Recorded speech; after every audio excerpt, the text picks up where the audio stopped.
Hello, welcome to Soulprint Intuitive Tarot for November 11th.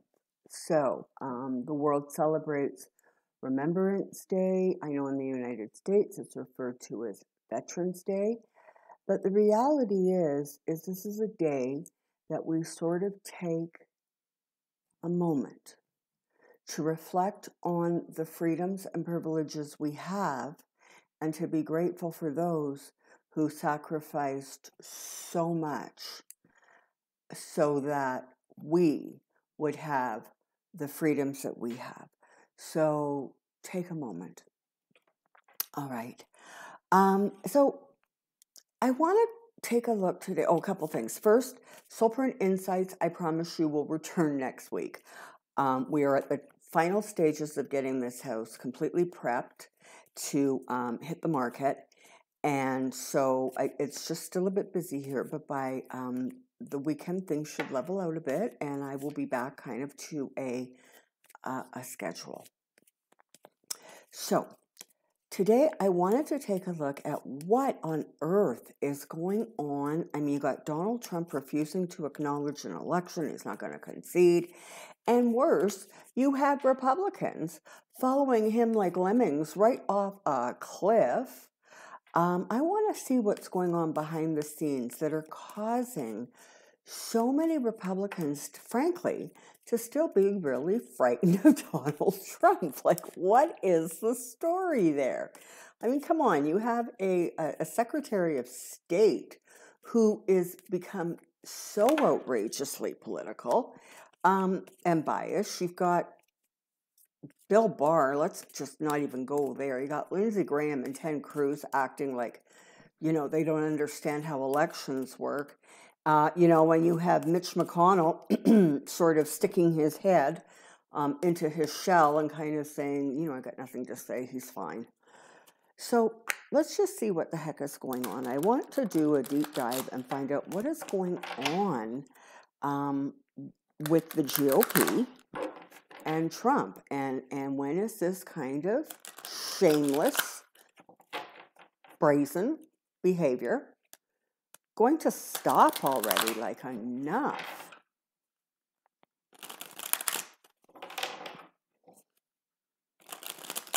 All right. Come on down. I have a question. There we go. Okay, so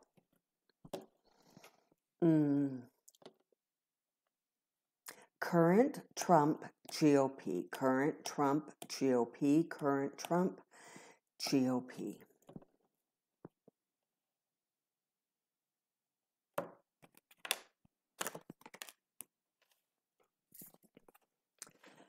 All right, so you've got the Eight of Pentacles. So obviously there's a lot of hard work going on around here. Let's just see what the story is there, shall we?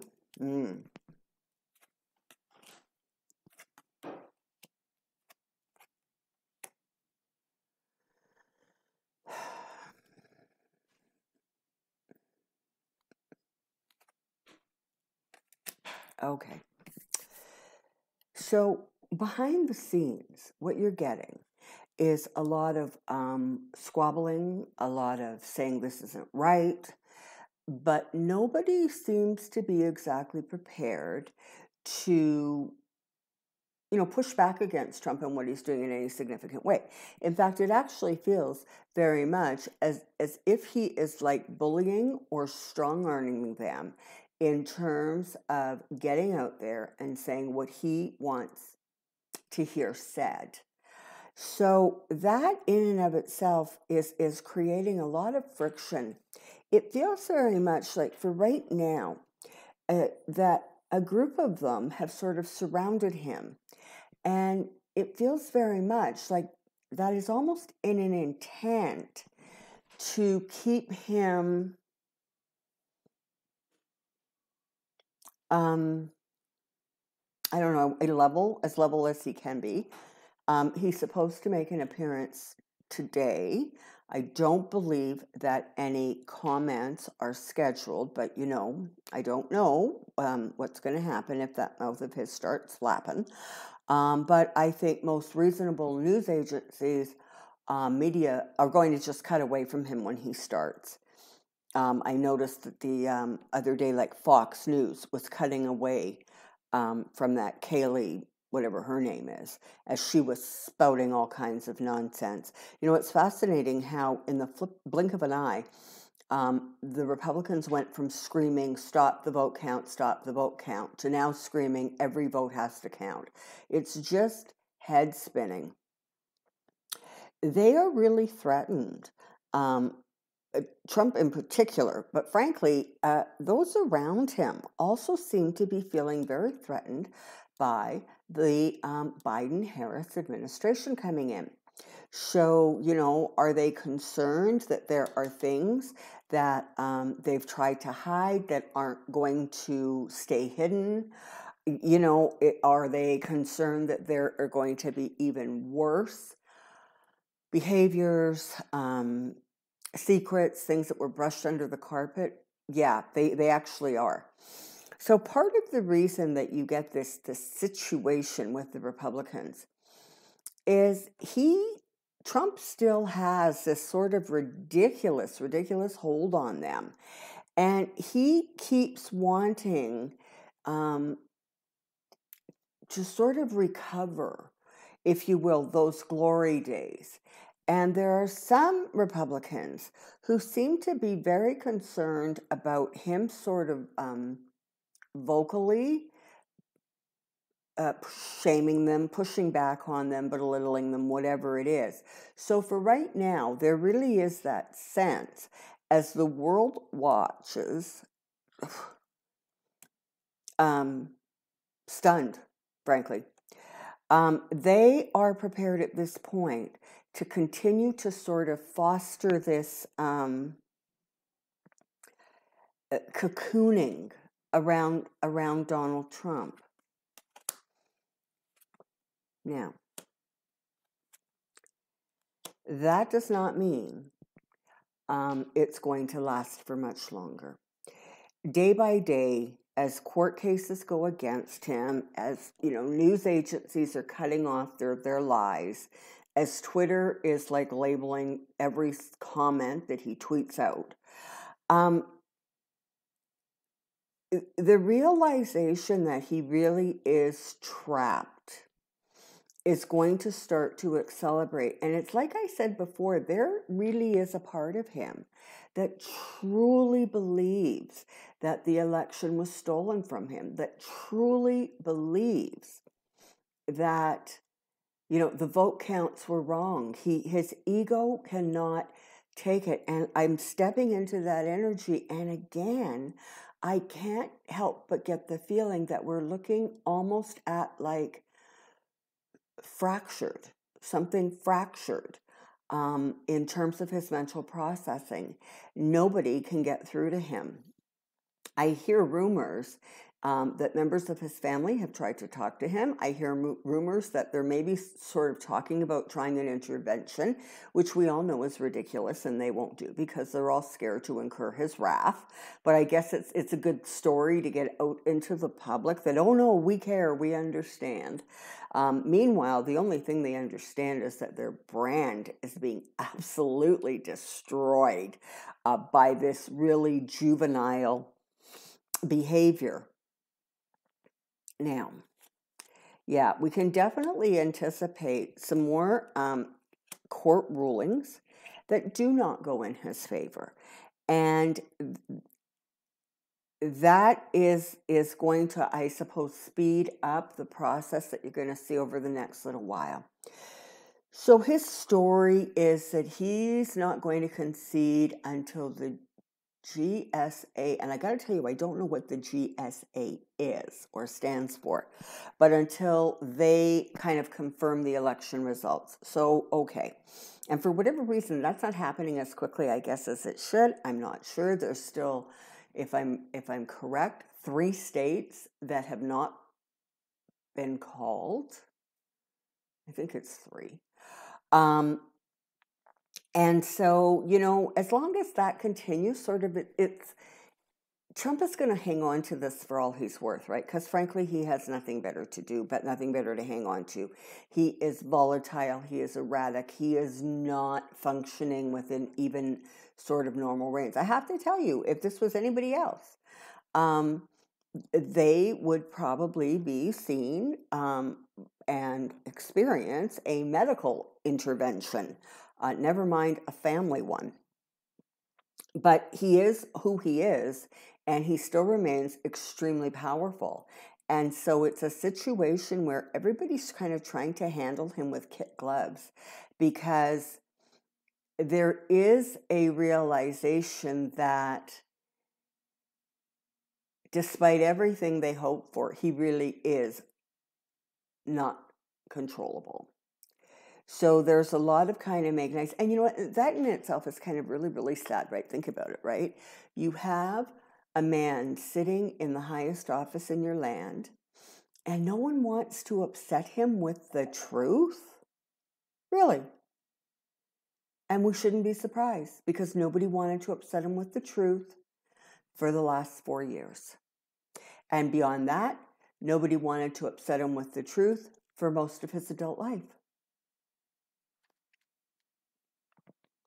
So there are these forces around him, most of them privately are really not supporting this. They're trying to get the message through and across, but he really is incredibly resistant to hearing anything having to do with him not winning the election.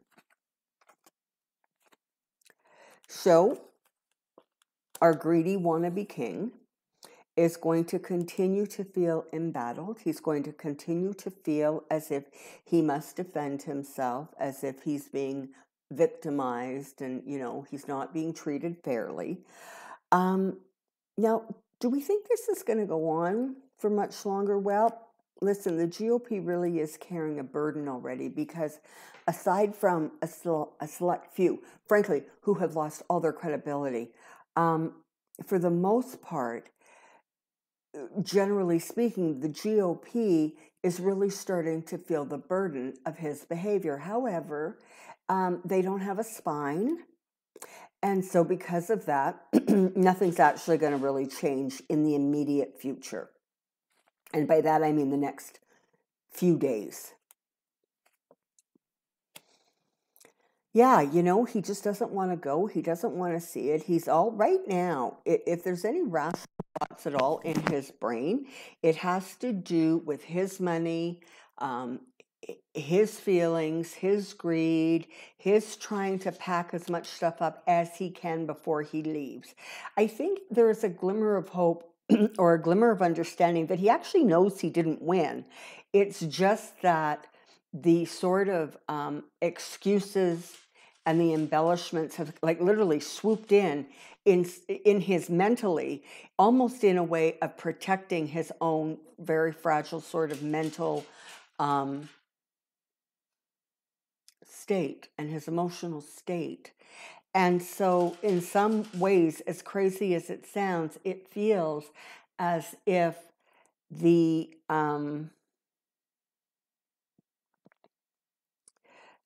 denial is in some ways actually the safest place for the country to be right now. And that may not make a lot of sense, but it kind of does if you think about it, right? It's like, as long as he is still in denial about losing the election, that is exactly where his attention is focused on. And it hasn't quite started to focus on lashing out to all those that did not support him or vote for him. So there you kind of have that energy going on. Oh, wow. It just doesn't, I don't think it's going to get a whole lot worse for the guy, but apparently it is. So you're going to hear some more rash behavior from him. You're going to hear communications that don't make a lot of sense. People are going to correct him. People are pulling back from broadcasting the ridiculous lies and stories that are out there circulating by him and some of those absolutely shameless GOP members. And that includes Barr and Pompeo. And this is the thing, right? Nothing's really going to go anywhere. But we've seen that from Barr before, where Trump is demanding something, he's demanding something, and Barr just buckles. And he sends out a memo that says, okay, this is what we're going to do now. This is like the new procedure here at the Department of Justice. And people get upset and they quit in protest. But then nothing really happens, right? I mean, if you look at the other investigations to election cheating and election spying that has been going on in Trump's little brain since 2016, nothing came of that. It is almost as if Barr starts these things, takes the hit, which is just beyond my comprehension. He takes the hit to his own reputation. But it seems to be a way of kind of pacifying the baby, who apparently is quite colicky at the moment. So there are people around him who are still prepared to sacrifice themselves on the altar of Trump. And I don't know why. Is it blackmail? Does he know stuff and he's not afraid to use it? Well, you know what? Probably. Okay, but here we go. Ultimately, the truth is going to balance things out, okay? So do I think this is going to go on for a really long time? You know what, I kind of don't. I think by the middle of next week, you're going to start to see just more of an acknowledgement that he really has lost the election and it's time to start moving forward. Now, listen, that doesn't mean he's not going to do absolutely every single thing he can to make this transition as miserable, as unprofessional, as sort of in the shadows as he possibly can. Make no mistake. I mean, you've had 5 years of, well, if somebody punches me, I punch them back twice as hard mentality. It's not going to all of a sudden radically shift and change because, it's November or something, right? I mean, it's who he is.